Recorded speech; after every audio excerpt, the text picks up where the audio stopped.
ওসমান হাদি হত্যা মামলার প্রধান আসামি ফয়সাল সহ দুজন পশ্চিমবঙ্গে গ্রেফতার, হস্তান্তরের প্রক্রিয়া চলছে, নিশ্চিত করেছে প্রতিরক্ষা গোয়েন্দা সূত্র। পাম্পগুলোতে হাহাকার, ডিপোতে সেনা মোতায়েন, যুদ্ধ শেষ না হওয়া পর্যন্ত তেলের রেশনিংয়ের ঘোষণা জ্বালানি মন্ত্রীর। চট্টগ্রামে নোঙর করেছে এলপিজি এলএনজির 15 জাহাজ। ইরানে জ্বলছে তেল সংরক্ষণাগার, হামলা আরও তীব্র করার হুঁশিয়ারি ট্রাম্পের। হাল না ছাড়া দৃঢ় প্রত্যয় পেজেশকিয়ানের, খামেনির উত্তরসূরি চূড়ান্ত। রাষ্ট্রপতির কাছ থেকে খালেদা জিয়ার শ্রেষ্ঠ অদম্য নারীর পুরস্কার বুঝে নিলেন ব্যারিস্টার জাইমা। নারীদের জন্য নিরাপদ বাংলাদেশের প্রত্যাশা ডাক্তার জুবাইদার। দেখছিলেন ক্রাউন সিমেন্ট সংবাদ শিরোনাম। পশ্চিমবঙ্গ পুলিশের হাতে আটক ইনকিলাব মঞ্চের সাবেক মুখপাত্র হাদি হত্যার প্রধান আসামি শুটার ফয়সাল এবং আলমগীরকে বাংলাদেশে হস্তান্তরের প্রক্রিয়া শুরু হয়েছে। প্রতিরক্ষা গোয়েন্দা সূত্রে এই তথ্য জানা গেছে। বাংলাদেশের প্রতিরক্ষা গোয়েন্দা বিভাগের সুস্পষ্ট তথ্যের ভিত্তিতেই রবিবার পশ্চিমবঙ্গ পুলিশের বিশেষ শাখার সদস্যরা শুটার ফয়সাল করিম মাসুদকে বনগাঁ থেকে সীমান্ত এলাকা থেকে গ্রেফতার করেছে। এই হত্যাকাণ্ডের অপর এক অভিযুক্ত আলমগীর হোসেনকেও গ্রেফতার করেছে পশ্চিমবঙ্গ পুলিশের স্পেশাল টাস্ক ফোর্স। গোয়েন্দা তথ্যের ভিত্তিতে গত 2 দিন বনগাঁ এলাকায় অভিযান চালায় ভারতীয় পুলিশ। এই অভিযানেই হাদি হত্যা মামলার 2 আসামিকে রবিবার গ্রেফতার করা হয়। গেল বছরের 12 ডিসেম্বর ঢাকার বিজয়নগর এলাকায় চলন্ত রিকশায় থাকা ওসমান হাদিকে লক্ষ্য করে গুলির ঘটনার পর দীর্ঘদিন ধরে আত্মগোপনে ছিল শুটার ফয়সাল। গুরুতর আহত হাদিকে চিকিৎসার জন্য সিঙ্গাপুর নেওয়া হয়। পরবর্তীতে সিঙ্গাপুরের একটি হাসপাতালে চিকিৎসাধীন অবস্থায় মারা যান হাদি। হাদির হত্যাকারীরা সীমান্ত পার হয়ে ভারতে পালিয়ে গিয়েছিল বলে প্রতিরক্ষা গোয়েন্দা সূত্র জানিয়েছে। এর আগে পররাষ্ট্র মন্ত্রণালয়ের মাধ্যমে যাচাই বাছাই করে বন্দি বিনিময় চুক্তির মাধ্যমে গ্রেফতার 2 জনকে দেশে ফিরিয়ে আনার উদ্যোগ নেওয়ার কথা জানিয়েছিলেন সিআইডি প্রধান। দাম বৃদ্ধির শঙ্কায় তেল সংকটে রবিবারও লম্বা লাইন রাজধানীর পাম্পগুলোতে।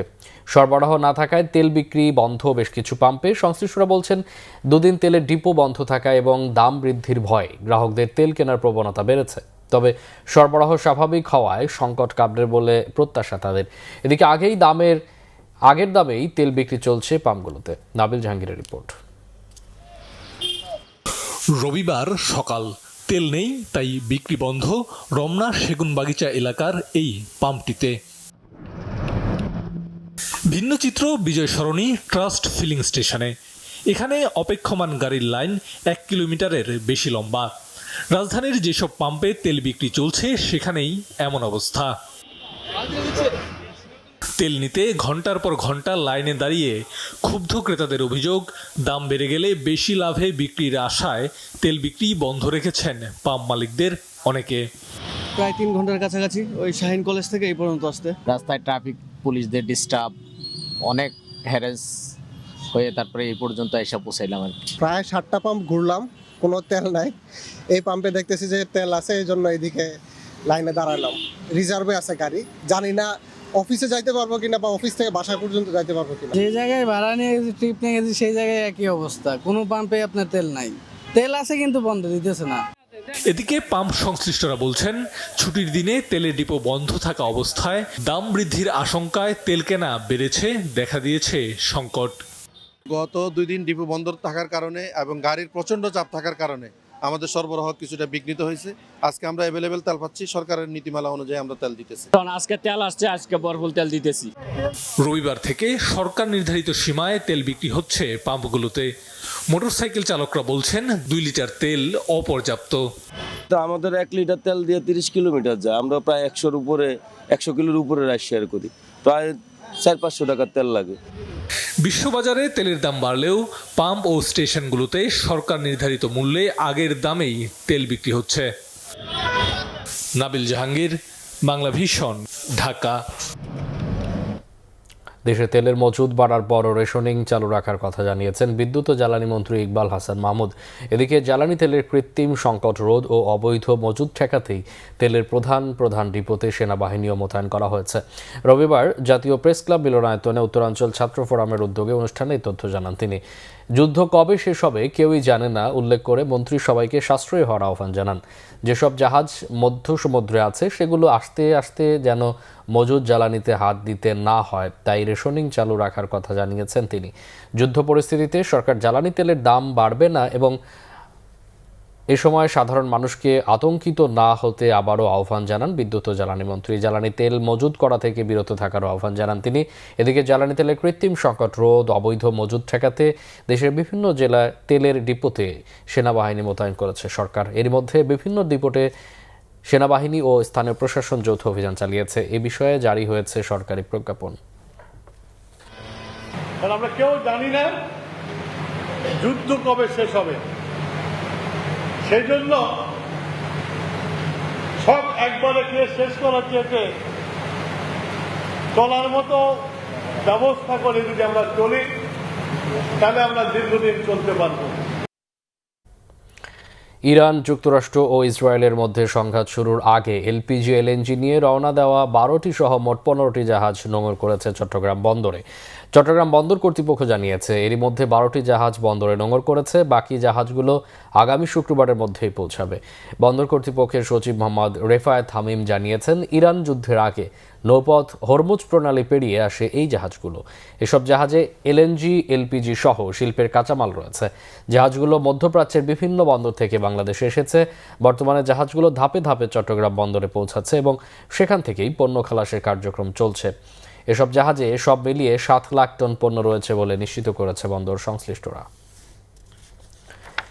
ঝিনাইদহে তাজ ফিলিং স্টেশনের কর্মচারীদের পিটুনিতে নীরব নামে যুবক নিহতের প্রতিবাদে শনিবার রাতে 3টি বাসে আগুন এবং একটি তেল পাম্পে ভাঙচুর চালিয়েছে ছাত্র জনতা। এই ঘটনার প্রতিবাদে রবিবার সকালে ঝিনাইদহ মাগুরা সড়ক অবরোধ ও বিক্ষোভ করে শ্রমিকরা। পুলিশ জানিয়েছে, শনিবার রাতে শহরের আরাবপুর এলাকার সৃজনী ফিলিং স্টেশনে ভাঙচুর এবং কেন্দ্রীয় বাস টার্মিনালে দাঁড়িয়ে থাকা বাসগুলোতে আগুন দেওয়ার ঘটনা ঘটে। তবে এতে কেউ হতাহত হয়নি। আগুনের খবর পেয়ে ফায়ার সার্ভিসের সদস্যরা আধা ঘন্টার চেষ্টায় আগুন নিয়ন্ত্রণে আনে। এর আগে শনিবার রাত 8টার দিকে বাস টার্মিনাল এলাকার তাজ ফিলিং স্টেশনে তেল নেওয়াকে কেন্দ্র করে কর্মচারীদের সাথে কথা কাটাকাটির এক পর্যায়ে পিটুনিতে নীরব নামের এক যুবক নিহত হন।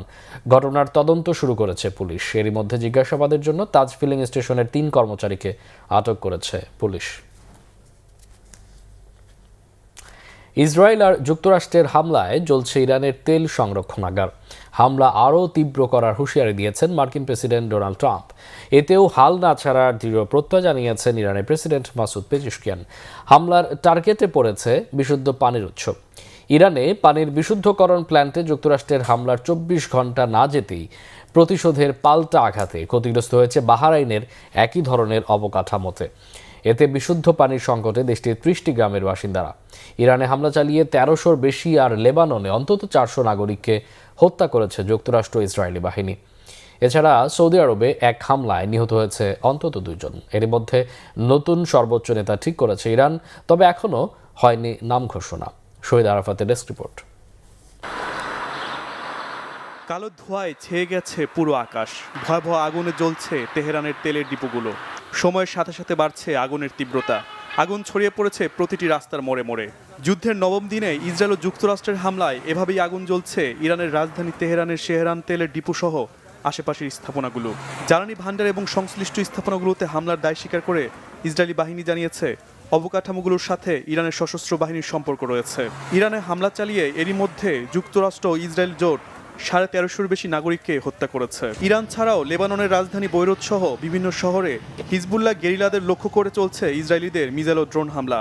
হত্যা করা হয়েছে শতাধিক শিশু সহ 400-র বেশি বেসামরিক নাগরিককে। সাজোয়া যান নিয়ে লেবাননের ভেতরে স্থল অভিযান চালাচ্ছে ইসরায়েলিরা। মার্কিন প্রেসিডেন্ট ডোনাল্ড ট্রাম্প এরই মধ্যে ঘোষণা দিয়েছেন, ইরানের আত্মসমর্পণ ছাড়া হামলা বন্ধ হবে না। চলতি সপ্তাহে হামলার তীব্রতা আরও বাড়ানোর হুঁশিয়ারি দিয়েছেন তিনি।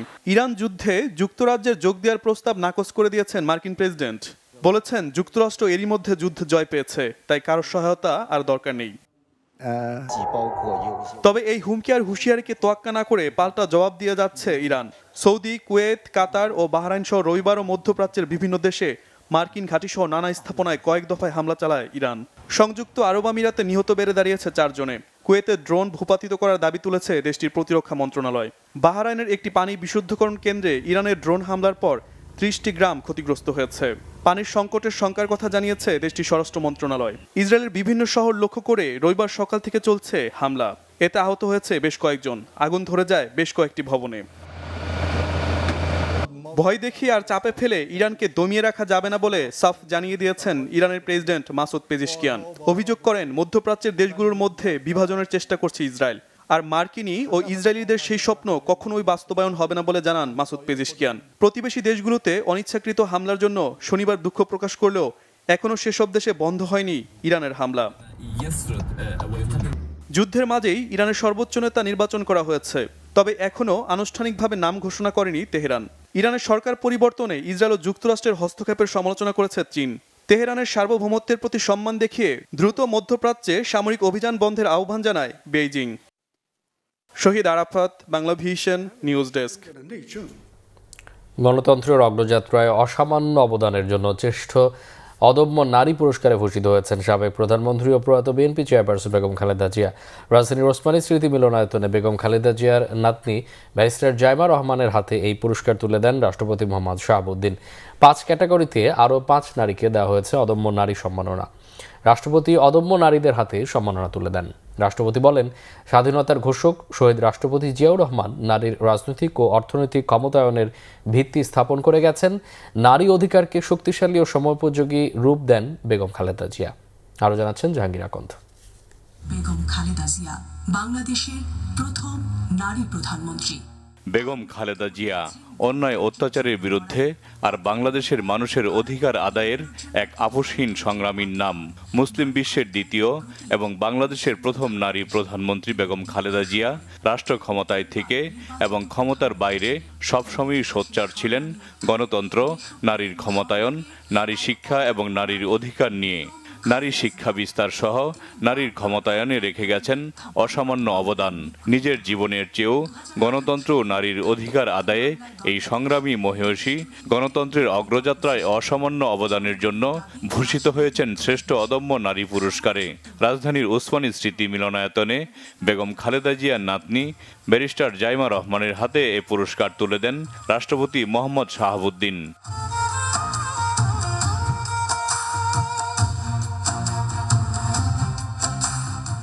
অনুষ্ঠানে বেগম খালেদা জিয়ার পুত্রবধূ ও প্রধানমন্ত্রী তারেক রহমানের স্ত্রী সমাজকর্মী ডাক্তার জুবাইদা রহমান বলেন, শত অত্যাচারেও বেগম খালেদা জিয়া অদম্য অবিচল ছিলেন। তিনি বলেন, নারী এগিয়ে গেলে জাতি এগিয়ে যায়। এমন বাংলাদেশ গড়তে হবে যেখানে নারী ও কন্যা শিশুরা নিরাপদে থাকবে। গণতন্ত্রের মা শত অত্যাচার অবিচারের ফলেও তিনি ছিলেন আপোষহীন, ধৈর্যে অবিচল। তার মন সদা কেঁদেছে দেশের নিষ্পেষিত নিপীড়িত মানুষের জন্য। তার বজ্রকণ্ঠ সদা সোচ্চার হয়েছে স্বৈরশাসনের শোষণের বিরুদ্ধে। ইনশাআল্লাহ বাংলাদেশও এমন একটি দেশ হবে যেখানে প্রতিটি নারী ও কন্যা শিশু নিরাপদ, মর্যাদাবান এবং সম্ভাবনাময় উজ্জ্বল ভবিষ্যতের অধিকারী হবে। অনুষ্ঠানে রাষ্ট্রপতি মোহাম্মদ শাহাবুদ্দিন নারীর অধিকার, ক্ষমতায়ন এবং শিক্ষা বিস্তারে স্বাধীনতার ঘোষক শহীদ রাষ্ট্রপতি জিয়াউর রহমান এবং বেগম খালেদা জিয়ার অবদানের কথা তুলে ধরেন। নারীর রাজনৈতিক ও অর্থনৈতিক ক্ষমতায়নের বিষয়টি গুরুত্ব দিয়ে স্বাধীনতার ঘোষক শহীদ রাষ্ট্রপতি জিয়াউর রহমান 1976 সালে রাষ্ট্রপতির সচিবালয়ে প্রথম নারী বিষয়ক দপ্তর প্রতিষ্ঠা করেন। পরে 1978 সালে গঠন করা হয় মহিলা বিষয়ক মন্ত্রণালয়। পরবর্তীতে বেগম খালেদা জিয়া এটিকে বর্তমান মহিলা ও শিশু বিষয়ক মন্ত্রণালয়ে রূপান্তর করেন। শহীদ রাষ্ট্রপতি জিয়াউর রহমান যে ভিত্তি স্থাপন করেছিলেন সেটিকে আরও শক্তিশালী ও সময়োপযোগী রূপ দেন দেশনেত্রী বেগম খালেদা জিয়া। নারীর অধিকার রক্ষায় ফ্যামিলি কার্ড সহ সরকারের নানা পদক্ষেপের কথা তুলে ধরেন রাষ্ট্রপতি মোহাম্মদ শাহাবুদ্দিন। অর্থনৈতিকভাবে পিছিয়ে পড়া নারীদের ক্ষমতায়নের লক্ষ্যে সরকার ফ্যামিলি কার্ড কর্মসূচি গ্রহণ করেছে। আগামী 10ই মার্চ থেকে এই যুগান্তকারী কর্মসূচি শুরু হচ্ছে জেনে আমি খুবই আনন্দিত। এই কর্মসূচির আওতায় প্রাথমিকভাবে প্রান্তিক দরিদ্র পরিবারের নারী প্রধানরা প্রতি মাসে সরকারের কাছ থেকে নির্দিষ্ট পরিমাণ আর্থিক সহায়তা পাবেন। আমি আশা করি এই উদ্যোগ পরিবারগুলোর অর্থনৈতিক স্বাবলম্বিতা অর্জনে ইতিবাচক ভূমিকা রাখবে। এবছর 8টি বিভাগে 38 জন নারীকে বিভিন্ন ক্ষেত্রে অবদানের জন্য দেয়া হয় অদম্য নারী পুরস্কার। অশেষ ধন্যবাদ। বাংলাদেশ জিন্দাবাদ। জাহাঙ্গীর আকন্দ, বাংলা ভিশন, ঢাকা।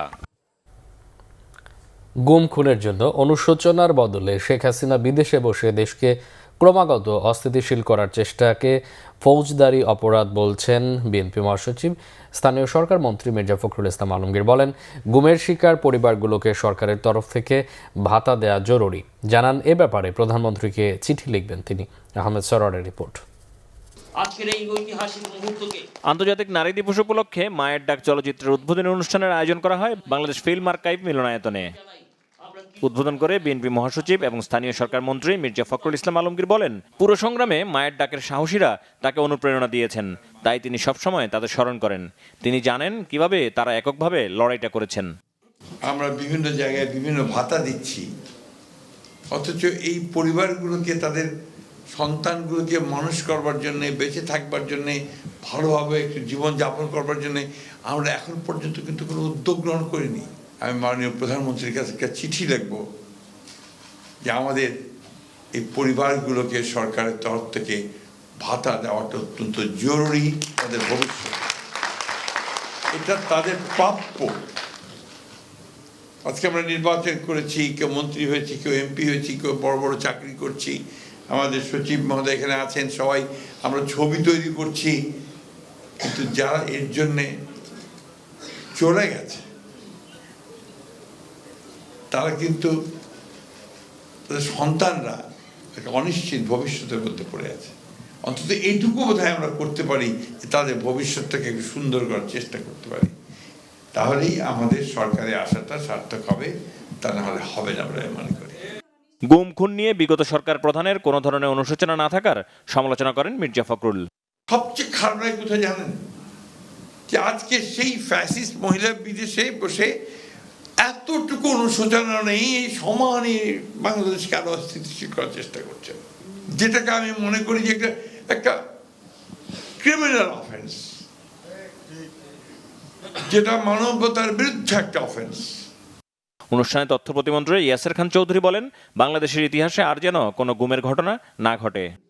আমরা সেই হত্যার রক্তাক্ত বাংলাদেশের রাজনীতি এবং পরিবেশ আর দেখতে চাই না। আহমেদ সরোয়ার, বাংলা ভিশন, ঢাকা।